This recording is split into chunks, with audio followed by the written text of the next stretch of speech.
E nós vamos, hoje sim, terminar a nossa série de 1 de João. Estamos a ler a primeira carta de João. Quem é que foi João? Digam lá. Vamos fazer um quiz bíblico. Discípulo de Jesus. Qual João? Essa é uma boa pergunta. Qual João? Hã? Eu era um bom atleta, não é? Por isso é que a Lídia gosta do João. Quando eles estavam a ir para a sepultura, quando as mulheres disseram que Jesus tinha ressuscitado, João chegou primeiro, né? E ele fez questão de dizer isso, lá no Evangelho. Tá, ele disse, eu cheguei primeiro, o outro discípulo chegou primeiro. E ele ficou todo contente por ter conseguido ganhar a corrida. Mas, além dos dotes atléticos de João, o que é que podemos dizer mais sobre ele? Era o mais novo dos discípulos, não é? É isso que diz a tradição, era o mais menino. Dizem que ele era um jovem, não é? Entre, sei lá, os 18 ou 19 anos, até mais jovem do que isso, há quem diga, não é? Era um dos mais próximos de Jesus, não é? Era o que estava sempre com a cabecinha no colinho de Jesus, não é? Estava reclinado sobre o regaço do mestre. E ele dizia que era o discípulo que Jesus amava, não é? Muito humilde, não é? Uma pessoa super humilde. Era o discípulo que Jesus amava. E ele foi também, ele e o irmão, foram os que foram ter com Jesus e dizer: queremos sentar à tua direita e tal, dá-nos os lugares mais importantes. Foi chamado filho do trovão, né? Jesus chamou filho do trovão porque ele tinha assim aquela coisa do jovem, não é? Queria mandar vir fogo do céu e consumir os pecadores todos. Não é? Aquela coisa, aquele fogo da juventude. Era o filho do trovão, Boanerges. Se alguém quiser dar um nome a uma criança, Boanerges, né? Um nome bonito. Vamos ler, 1 de João. Estamos aqui no último capítulo, na última passagem do último capítulo. Última passagem do último capítulo.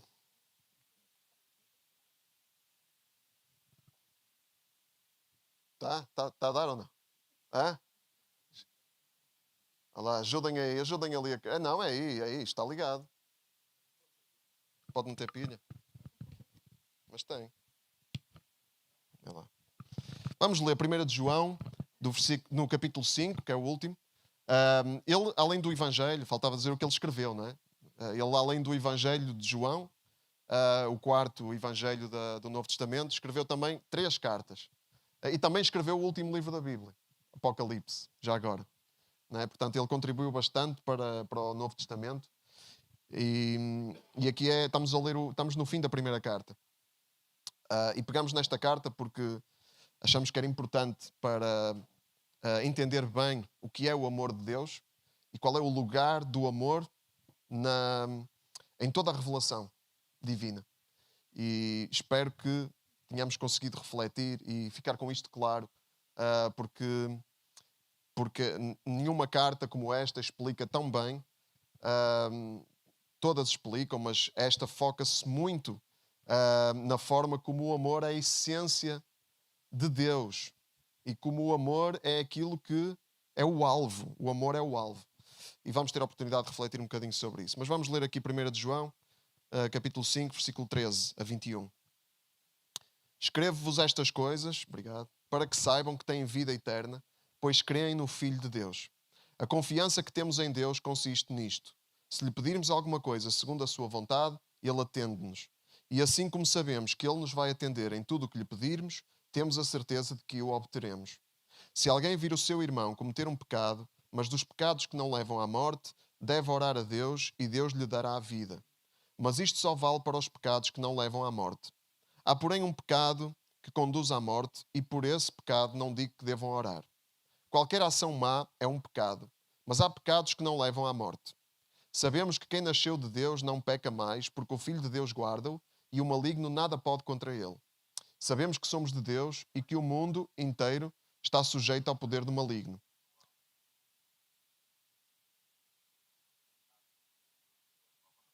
Alguém que ajude aí o nosso amigo, por favor. Já conseguiste, Filipe. Não tem mal, acontece. Onde é que eu estava? Sabemos que quem nasceu de Deus não peca mais. Não, sabemos que somos de Deus e que o mundo inteiro está sujeito ao poder do maligno. Sabemos de facto que o Filho de Deus já veio e que nos deu inteligência para conhecermos o Deus verdadeiro. E nós estamos unidos ao Deus verdadeiro pelo seu Filho Jesus Cristo. Este é o Deus verdadeiro e é a vida eterna. Meus filhos, guardem-se dos ídolos. Ponto final. E João termina lembrando aqui o propósito desta carta. Qual é o propósito da carta? Muito claro, muito direto. Não dá para errar aqui. Escrevo-vos estas coisas para que, estas expressões para que, indicam finalidade, né? A pessoal aquecer, agora vai começar as aulas, é bom ter noções, relembrar aqui o português. Para que, finalidade. A finalidade. Qual é o objetivo? É que saibam que têm vida eterna, pois creem no Filho de Deus. Simples. Qual é o propósito das Escrituras? Sabermos que temos vida eterna, pois cremos no Filho de Deus. E então tudo o que João escreveu é para isto. E então se nós crermos, nós sabemos que temos vida eterna. Não precisamos de ter nenhuma dúvida. Ok? E João escreve para nos ajudar a ter esta certeza, esta segurança, que crer em Jesus como Senhor, né? Crer no verdadeiro Jesus, não é num Jesus inventado. É bom dizer isto, porque há muitas invenções de Jesus, e não é num Jesus inventado, é no Jesus das Escrituras. E quando cremos nesse Jesus, nós temos vida eterna de uma forma 100% garantida. Ok? 100% garantida. E vamos falar aqui de 3 pontos que vêm disto. Como é que esta vida eterna, como é que esta vida eterna se processa? Como é que nós vivemos esta vida eterna? A vida eterna começa quando? Lá no céu. Começa quando a vida eterna? Aqui, começa aqui. A partir do momento que nós cremos, nós temos vida eterna. A vida eterna começa aqui. Nós estamos a viver a vida eterna. Nós temos isto presente, que nós estamos a viver a vida eterna. Às vezes é difícil entender que estamos a viver a vida eterna.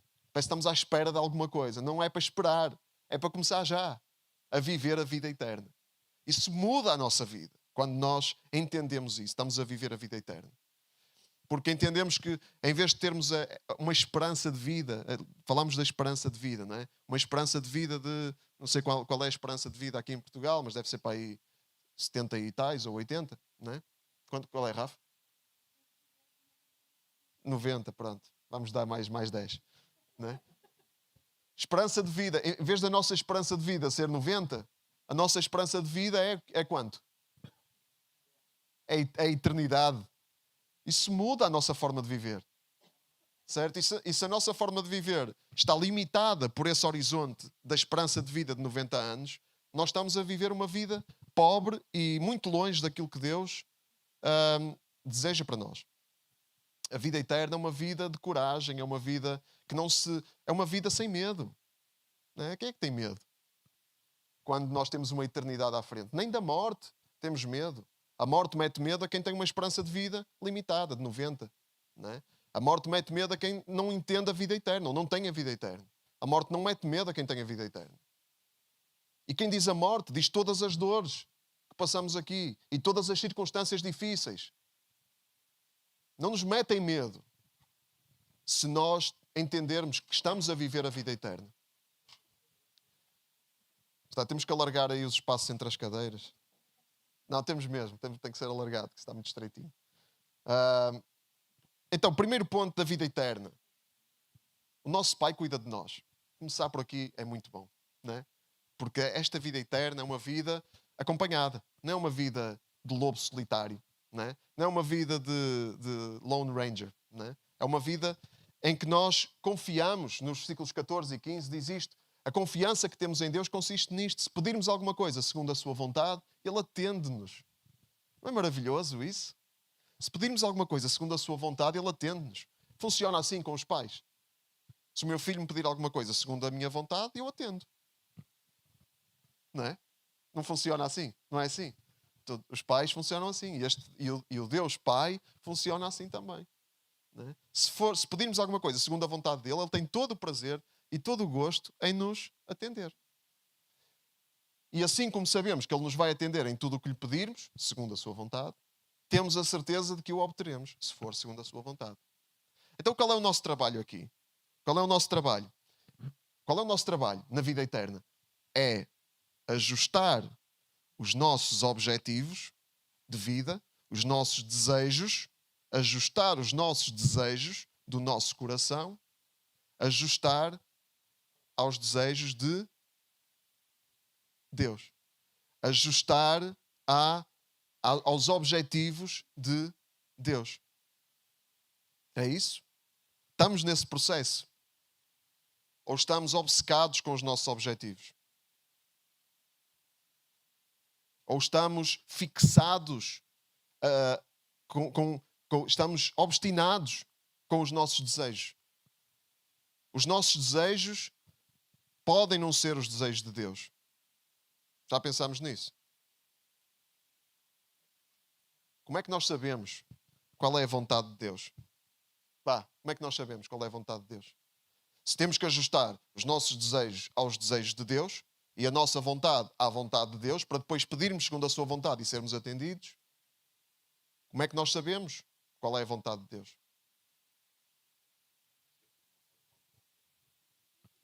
A Bíblia, não é? A Bíblia é a melhor forma, não é, de nós entendermos qual é a vontade de Deus de uma forma geral, não é? Para toda a gente. Não vale a pena orar e perguntar: Deus, será que eu devo roubar? Dá-me uma revelação, Senhor. Será que eu devo roubar? Será que é da tua vontade que eu... Vale a pena orar assim? Não. Não é? Agora, pelo menos na maior parte das circunstâncias, não. Será que eu devo cometer adultério? Senhor, manda aí um anjo. Será que eu devo falar mal do meu irmão? Será que eu devo... Será, Senhor? Não é preciso, pois não. Essas orações não é preciso fazer. Nós sabemos pela Bíblia que isso não é, de maneira nenhuma, a vontade de Deus. Mas e então aquelas perguntas tipo: será que eu devo... há uma pessoa... Os solteiros, não é? Há uma pessoa que eu gosto. Será que eu devo casar com aquela pessoa? Será que aquela pessoa é a pessoa que tens para mim? Aí a Bíblia, não vamos abrir a Bíblia e dizer: sim, meu filho é essa pessoa. Como é que a gente faz, então? Aí já tem que ser... Temos que fazer outro exercício. Qual é? Orar, buscar o quê? Buscar a direção de Deus, não é? Em oração. Pedir conselho também a pessoas. Por isso é que somos família. E numa família saudável, as pessoas falam da sua vida, não é? Partilham a vida. Podem não partilhar com toda a gente, não é? E provavelmente é melhor, pelo menos as coisas mais íntimas, não o fazer. Mas haver pessoas com quem partilhar e com quem pedir conselho, pessoas em quem se reconheça maturidade, que sejam de confiança, não é com qualquer um que apareça à frente. Não é? Porque às vezes as pessoas não têm capacidade, não é? Não estão elas próprias muitas vezes estão em processos que não lhes permite ser capazes de aconselhar outros, não é? Às vezes por circunstâncias particulares, ou falta de entendimento sobre algumas coisas ainda. Mas precisamos de fazer esse exercício. Orar, buscar a direção de Deus e pedir conselho uns aos outros, não é? Para perceber a vontade de Deus específica para a nossa vida. Alguém já teve essa experiência de orar por alguma coisa, perguntar a Deus: Deus, será que eu devo escolher tomar esta decisão? E Deus disse não. Alguém teve essa experiência? Sim, estou a ver muitas cabeças a dizer sim. Não é? Eu também já tive. Como é que é? Como é que a gente entende que é não? Como é que foi isso? Alguma coisa aqui não está, né? Não está tranquila. Né? Sim, Inês.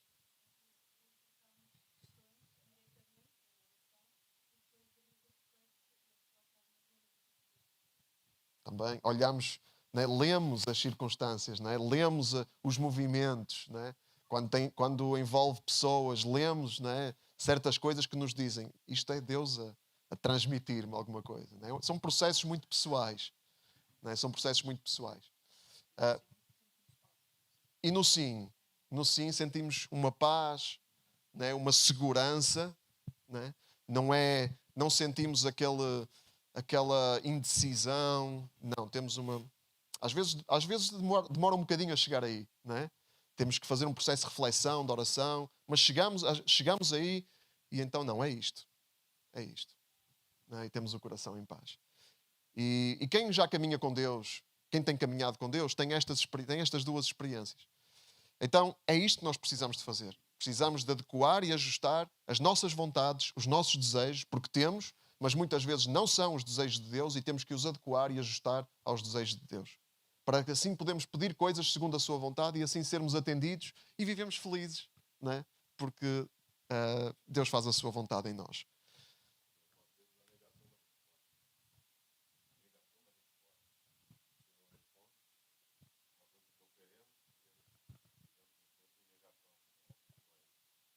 Sim, em negação que é a tentar convencer Deus a fazer as coisas à nossa maneira, não é?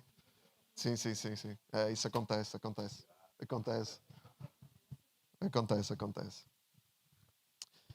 Segundo ponto, o pecado é destrutivo. Na vida eterna, o pecado atenta contra a vida eterna. Ok? É o contrário da vida eterna. O pecado é morte. A vida eterna é vida. Não é? Não sei se a Aninha quer dizer alguma coisa. Vão ver a Aninha. Então, nos versículos 16 e 17, diz que a confiança que temos em Deus consiste... desculpa. Enganei-me. Olha, fiz copy-paste. Versículos 16 e 17. Se alguém vir o seu irmão cometer um pecado, mas dos pecados que não levam à morte, deve orar a Deus e Deus lhe dará vida. Mas isto só vale para os pecados que não levam à morte. Há, porém, um pecado que conduz à morte e por esse pecado não digo que devam orar. Qualquer ação má é um pecado, mas há pecados que não levam à morte. Bem, esta é das passagens mais enigmáticas da Bíblia, né? Do Novo Testamento, pelo menos. Quer dizer, se calhar não é das mais enigmáticas. Se formos ao Apocalipse, há mistérios bem maiores. Há quem entenda tudo, né? Há quem entenda tudo. Eu ainda não estou aí, né? Ainda não cheguei a esse nível. Há quem entenda tudo e tenha tudo bem explicado. Eu não, ainda não tenho. E eu estou a ser estou a ser irónico, mas a verdade é que nós não entendemos tudo. Quem pensa que entende tudo também não entende tudo. Porque Deus coloca-nos estes mistérios, estes enigmas, para nós nos mantermos atentos, para nós nos mantermos em busca. Porque a partir do momento que a gente entende tudo, que busca é que é preciso fazer? Nenhuma, aí só é preciso ensinar, aí só ensino, não busco nada. Não é? E acreditem, irmãos, esse não é o propósito de Deus. Mas podemos buscar explicação, não é? Podemos buscar teoria. Podemos buscar as teorias, não é? O que é que aqueles que estudam mais a Bíblia dizem? Quais são as várias opiniões sobre cada tema? E esta questão aqui do pecado, dos pecados que levam à morte, é assim. Nós sabemos que todos os pecados levam à morte. Certo? Está escrito. O salário do pecado é a morte. Então todo o pecado leva à morte. Então o que é que João quer dizer com isto? Há pecados que levam à morte e por isso não digo que ore, mas se é pecado que não leva à morte, então ore. O que é que isso significa? Bom, na Bíblia só há um lugar em que se fala de um pecado que não tem perdão. É Jesus que fala disso. Né? Em Marcos 3, 28, 30, Jesus diz isto. Lembrem-se disto. Deus perdoa tudo, tanto os pecados como as palavras contra Ele próprio, quaisquer que sejam. Mas aquele que cometer ofensas contra o Espírito Santo nunca mais será perdoado. É culpado de pecado eterno. Jesus disse isto por alguns terem afirmado que ele está possuído por um espírito mau. Estavam a chamar espírito diabólico ao Espírito Santo. E, segundo Jesus, isso não tem perdão, é pecado eterno. Há quem diga que o que Jesus queria dizer é que pessoas que estão nesse nível de chamar o espírito diabólico ao Espírito Santo são pessoas que nunca se vão arrepender e que, portanto, já estão no caminho da morte eterna. É uma teoria, acho que é um bom argumento. No entanto, João ele diz-nos que Jesus é o sacrifício de expiação pelos nossos pecados e não somente pelos nossos, mas também pelos do mundo inteiro. Então o sacrifício de Jesus é eficaz contra todo o tipo de pecado. Agora é preciso o arrependimento. Não é? Deixe-vos assim, irmãos. Deixe-vos assim. Nós não precisamos de entender tudo. Nós queremos entender tudo. Mas vamos ter que viver sem entender tudo. E é bom nós termos este entendimento que nós não entendemos tudo. Sabem porquê? Ficamos mais humildes. E a humildade é boa. Não é? Há muita coisa que nós entendemos. Os católicos romanos, na Igreja Católica Romana há uma idolatria do mistério. Tudo é mistério. Por isso é que não se explica nada a ninguém. Não é? Normalmente ninguém explica nada. Não é? E o pessoal sai de lá no mistério. Nada, não se explica nada. Os evangélicos, andamos no outro extremo. Queremos explicar tudo. Sabemos tudo. Sabemos tudo. Somos os donos da verdade. Tudo explicado. Já está tudo explicado. Não é? Nenhum desses extremos é bom. Aliás, nunca os extremos são bons. A moderação é sempre melhor. E é aí que Deus nos quer. Então vamos ficar assim. Vamos ficar neste questionamento. E podemos formar as nossas opiniões. Eu acho que faz sentido aquilo que Jesus... Claro que faz sentido aquilo que Jesus disse. Mas faz sentido associar uma coisa à outra. Não é? Aquilo que Jesus disse e aquilo que João disse. Mas também respeito a opinião de quem não pensa assim. Então, é isso. A Bíblia tem passagens misteriosas. Ok? Tem passagens misteriosas. E um dia vamos entender tudo. Mas agora, enquanto estamos aqui, deste lado da eternidade, ainda não. Mas de uma coisa sobre o pecado nós podemos ter a certeza. Agora, passando esta fase de debate teológico, uma coisa nós podemos ter a certeza. Que o pecado é mau. É melhor? Não. Seja ele qual for. Não é? Não há pecados mais mortais e menos mortais. Não existe nada disso. Todo o pecado leva à morte. Não é? Segundo Jesus, aquele pecado é mais grave. E também há pecados mais graves. Não é? E é bom a gente perceber que há pecados mais graves do que outros.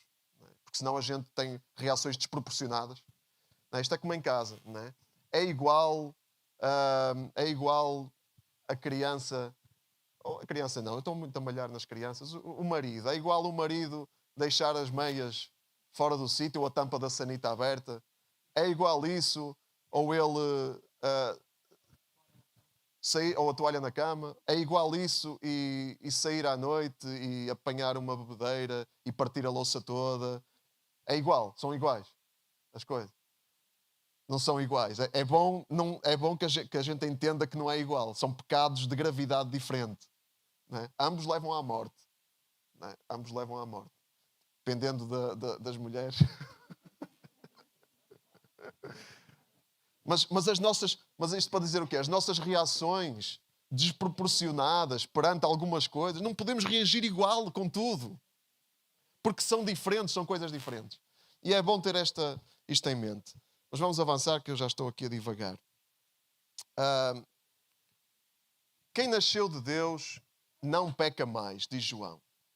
Ok? Quem nasceu de Deus não peca mais, porque o Filho de Deus guarda e o maligno nada pode contra ele. Alguém aqui peca? Então ninguém nasceu de Deus. Então está tudo em pecado. O que é que isto quer dizer? Já falámos disto? Já falámos disto. Temos que lembrar o que é pecado. Não é? O que é pecado? João, no capítulo 3, ele fala muito do pecado nesta carta e esclarece-nos muito sobre o que é pecado. Nós sabemos que passamos da morte para a vida porque amamos os irmãos. Aquele que não ama ainda está morto. O que é o pecado? O pecado, a morte, as trevas. O que é isso? Segundo esta passagem.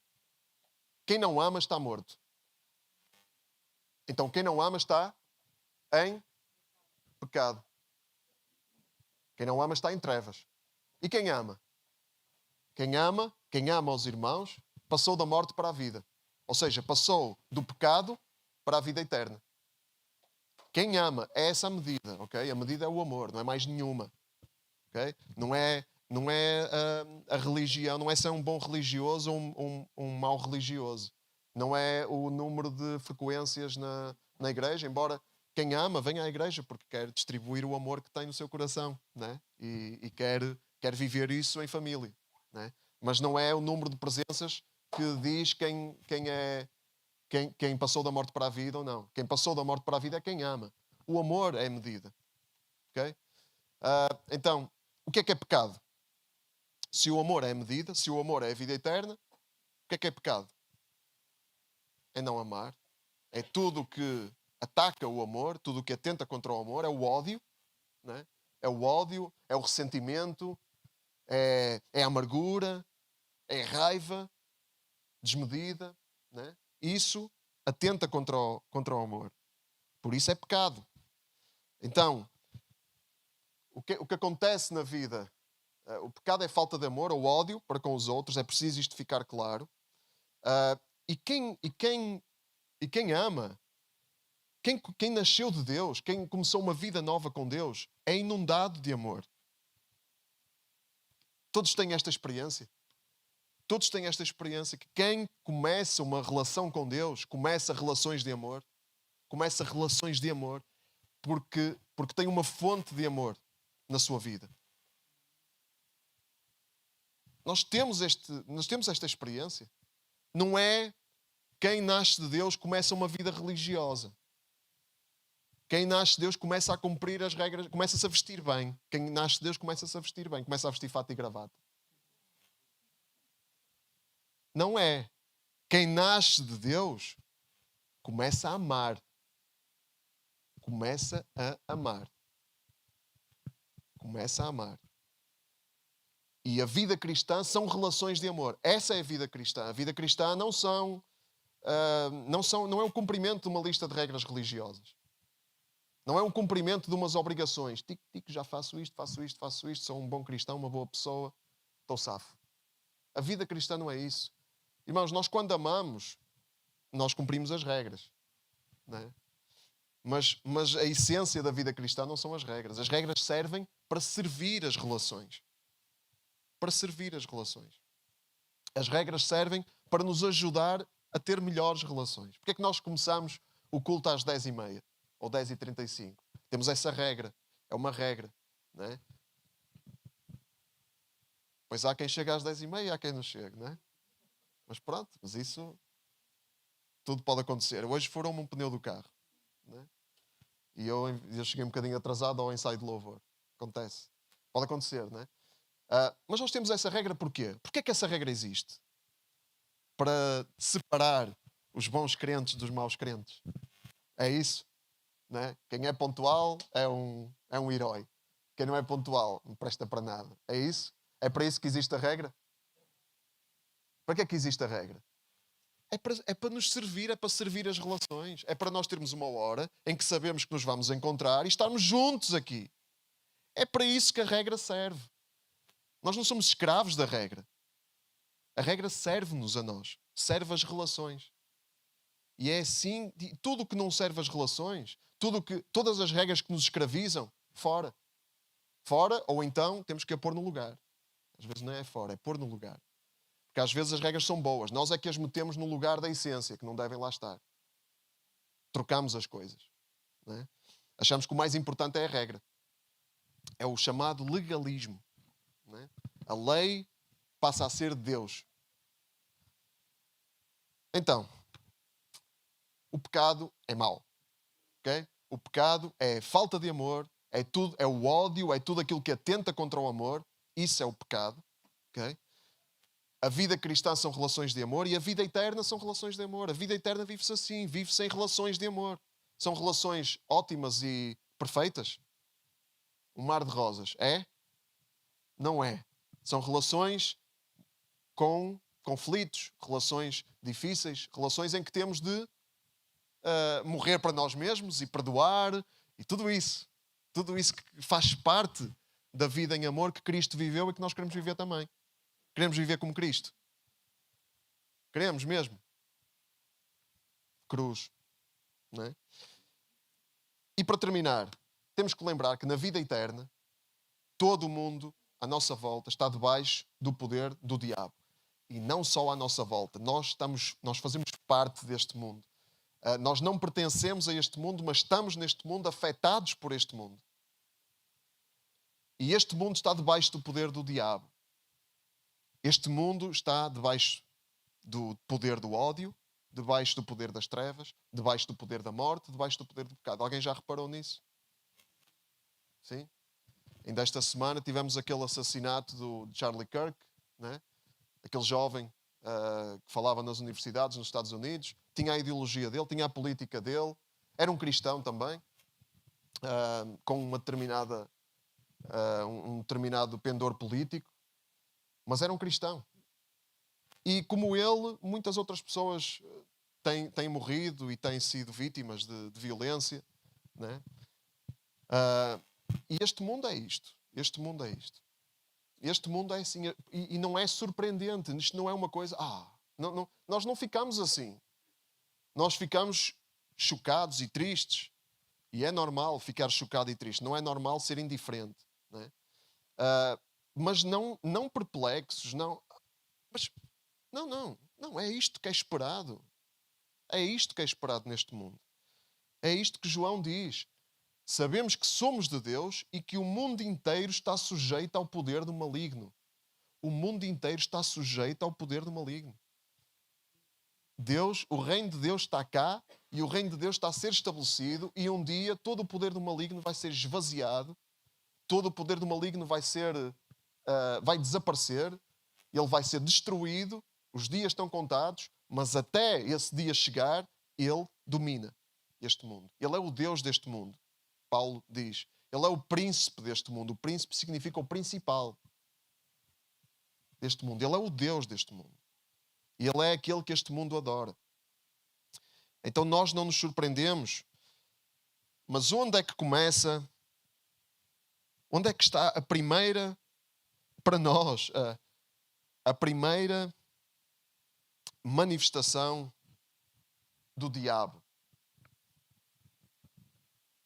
Onde é que está a primeira manifestação do diabo e com a qual nós temos que nos preocupar mais? Onde é que está?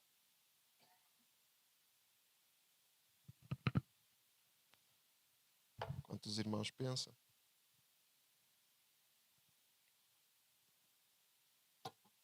Onde é que está a nossa principal preocupação? Eu sou a principal preocupação.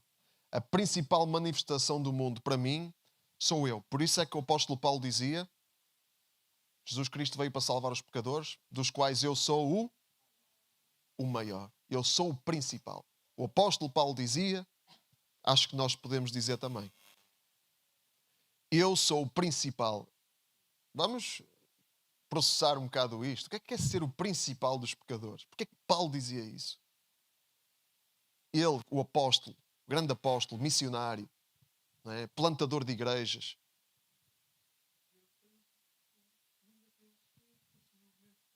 Ele tinha isso, ele tinha isso presente. Ele não se esquecia de onde vinha. Mas ele, na vida dele, depois disso, ele também sabia de que massa é que ele era feito. Por isso é que em Romanos 7, ele dizia: aquilo que eu quero fazer não faço, e aquilo que eu faço eu não devia fazer. Não é? Está lá em Romanos 7. Portanto, ele debatia-se com o pecado nele. E o pecado em nós é a nossa principal preocupação. E se não for, estamos a tentar tirar ciscos dos olhos dos outros e a esquecer-nos das nossas próprias traves. A nossa principal preocupação temos de ser nós. Nós temos muitas distrações de nós mesmos, não é? E hoje em dia mais do que nunca, não é? A tecnologia, estamos sempre a ser distraídos de olhar para dentro, sempre a ser distraídos de olhar para dentro, olhamos muito para fora. Depois destas questões todas, as notícias todas, para olharmos para fora, não estou a dizer que temos que viver aliados, não é? Nem 8 nem 80, mas há muita coisa que nos distrai de olhar para dentro e perceber onde é que Deus precisa de trabalhar. Nós tiramos tempo para meditar, é tão conveniente para nós estas distrações todas, porque nós não gostamos, nós fugimos com tudo com todos os meios que podemos, nós evitamos olhar para dentro e perceber onde é que está a manifestação do diabo em nós. Onde é que está a manifestação do mundo, das trevas, do ódio em nós? Onde é que está a falta de amor em nós? Onde é que está o pecado em nós? A primeira preocupação somos nós. E precisamos, e não temos, não é não é olharmos para nós e dizermos eu sou tão mau, tão mau, tão mau, e ficarmos nessa, eu sou horrível, sou uma pessoa horrível, horrível, horrível, sou horrível. Ficamos nessa onda. Não, não é, a ideia não é isso, porque nós temos uma esperança. Nós temos uma esperança que é o Filho de Deus, que já veio, que já nos deu inteligência para conhecermos o Deus verdadeiro e que nós estamos unidos ao Deus verdadeiro pelo seu Filho Jesus Cristo. E este é o Deus verdadeiro e é a vida eterna. Nós estamos unidos à vida eterna em Jesus Cristo. Portanto, nós não ficamos na constatação do nosso pecado e nós não temos que passar por aí, mas não ficamos aí. Nós olhamos para o Deus que nos pode curar, né? Que nos pode transformar, que nos pode libertar. Não nos conformamos com aquilo que percebemos que está mal em nós, mas entregamos a Deus, para o nosso Deus, fazer a sua obra em nós. E, irmãos, se pedirmos segundo a sua vontade, Ele nos atende. Acham que é vontade de Deus nós sermos aperfeiçoados? Sermos moldados? É vontade de Deus. Se pedirmos, Ele vai nos atender. O processo não é agradável. Just saying, ok? O processo não é agradável. Mas é, se quisermos, Ele vai. E mesmo que a gente não queira, Ele vai nos apertar. Né? Porque Deus não se conforma. Né? O nosso Pai, Ele ama-nos demais para nos deixar ficar assim como estamos. Então a vida também, se nós formos durões, a vida vai nos dar assim umas chapadas. Né? Deus vai usar as circunstâncias para nos apertar e nós entendermos o que é que Ele quer fazer. Irmãos, e chegamos à última frase da carta, que é também uma frase um bocado enigmática. E principalmente a maneira de acabar uma carta, uma carta destas, é um bocado enigmática. Meus filhos, guardem-se dos ídolos. Pronto, finito. Né? Acaba assim, é um bocado estranho. Né? Paulo, por exemplo, acabava muito as suas cartas com saudações para este, para aquele, com a bênção, né? Com a bênção, com a comunhão, com o amor do Pai, o amor do Filho. Não, aqui é meus filhos, guardem-se dos ídolos. Então, mas porquê é que João termina assim? Isto vem a propósito do que estávamos a falar, né? Os ídolos são o quê? O que é que são ídolos? Como? Não percebi a primeira palavra que disseste. Pessoas. Pessoas. Pessoas que nós adoramos. Podem ser.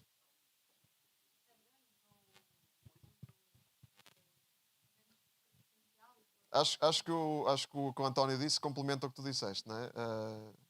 Substituem Deus. Coisas que pomos no lugar de Deus, né? Pessoas, coisas.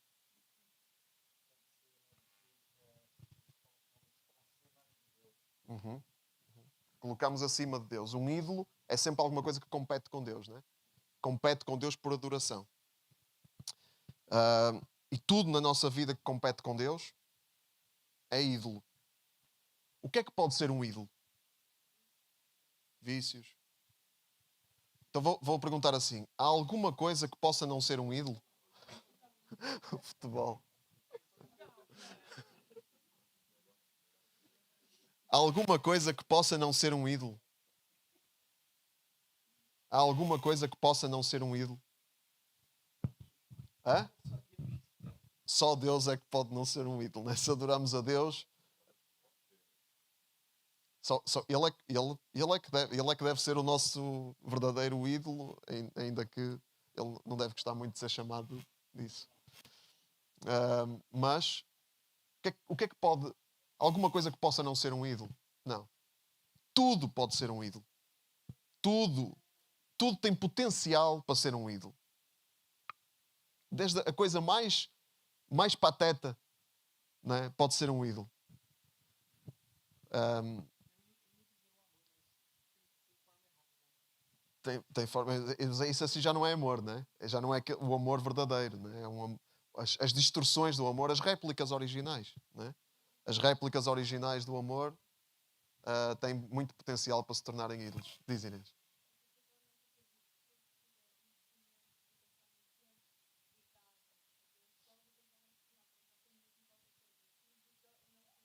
Uhum. Sim.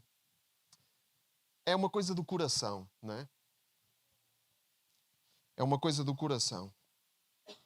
Ah, tem a ver com o coração, porque se formos a medir pelo tempo, então toda a gente aqui é idólatra, porque toda a gente trabalha, ou toda a gente, ou quase toda a gente, 8 horas, se trabalharmos 8 horas por dia, para alguns é mais, para outros é menos. É uma média, Rosita, é uma média.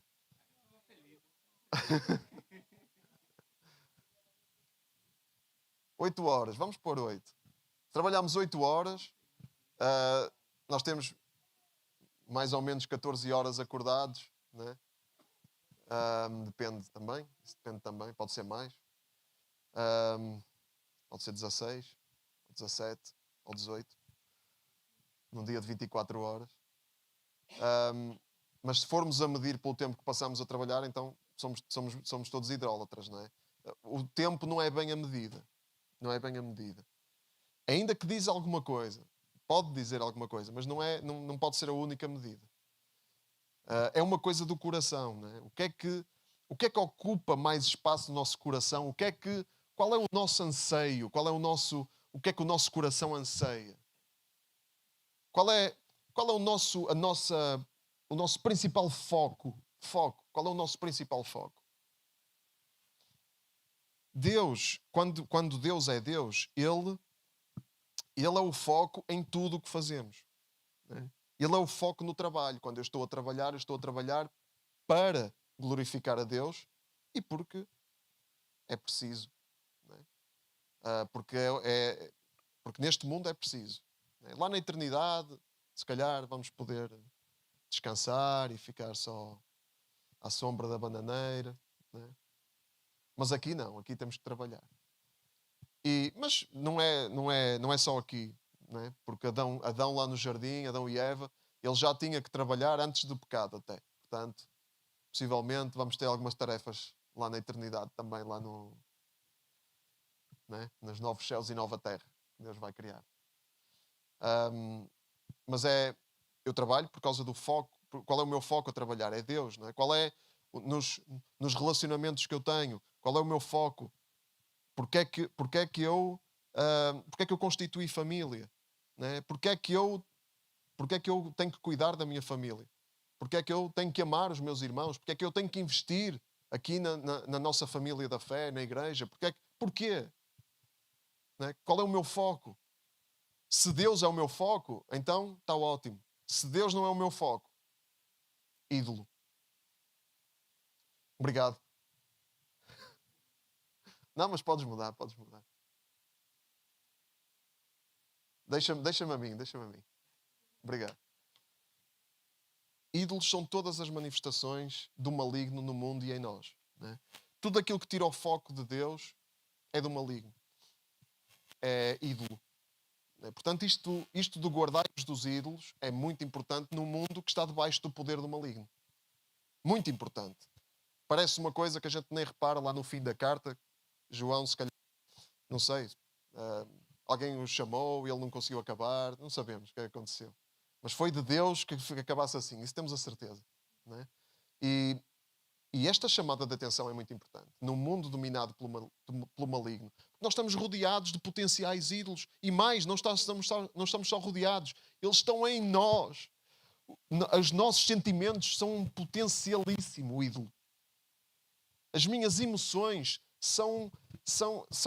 é um ídolo sempre a combater.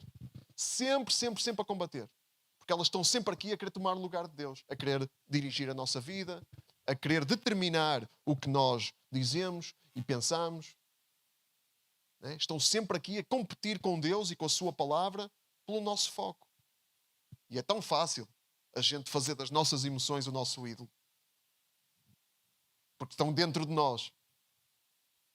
Portanto, é uma luta. Né? Os nossos pensamentos, como acho que foi a Inês que disse, os nossos pensamentos têm um potencial enorme para ser ídolos. Né? Se eu crio um pensamento, se eu desenvolvo um pensamento obsessivo sobre alguma coisa que não tem nada a ver com Deus, sobre alguém, né? que não está enquadrado no amor de Deus, e se isso me domina, é um ídolo. Portanto, isto é um universo de possibilidades. Né?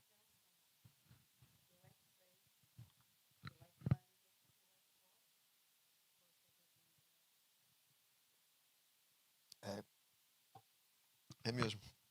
E quanta tentação nós temos, não é? Quanta tentação nós temos de achar que somos os tais.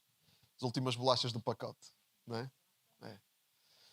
Então, a pergunta é como identificar os ídolos e guardar o coração dos ídolos. Como é que nós fazemos isto? Como é que nós identificamos os ídolos?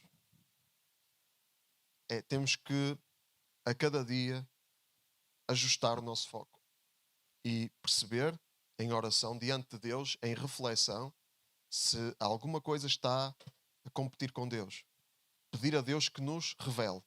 Não é? O Espírito Santo de Deus que está connosco para nos guiar, que está em nós para nos guiar, e à luz da palavra, percebendo o que é que a palavra nos diz.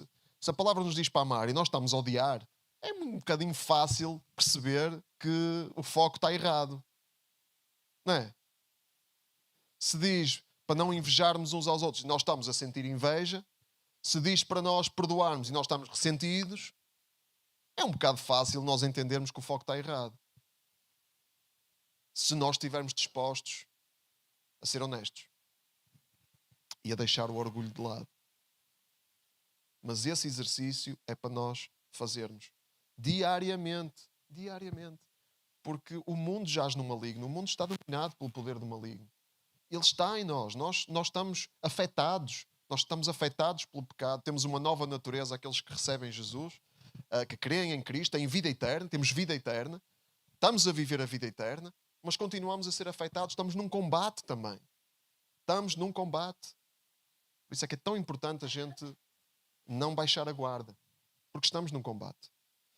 E precisamos de guardar o nosso coração dos ídolos. E se não os identificamos, estamos a ser dominados por eles. De certeza absoluta. Se nós não fazemos o exercício de os identificar, de parar para os identificar, com 99,999 de certeza estamos a ser dominados pelos ídolos.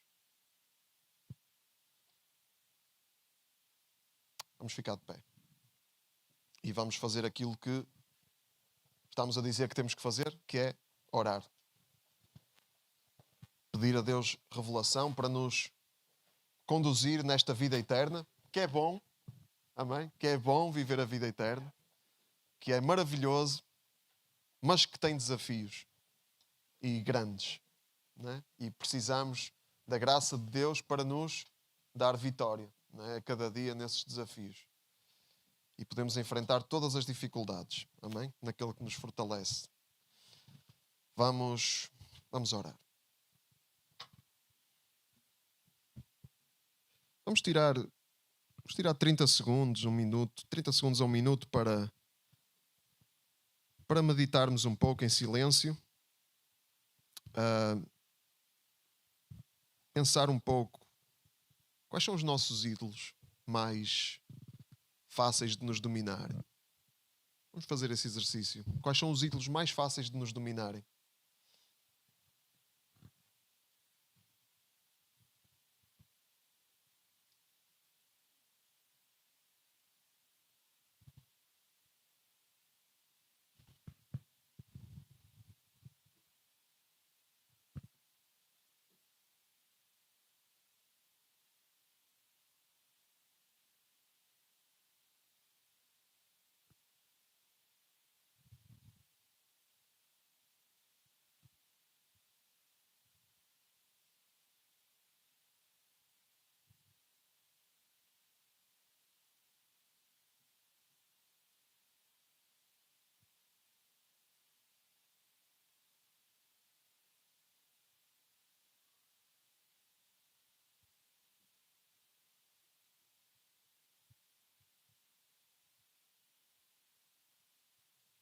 Pai, nós pedimos a tua direção e revelação para que a vida eterna que tu nos chamas para viver, nós a possamos viver dirigidos por ti, a única maneira de a viver realmente, Pai.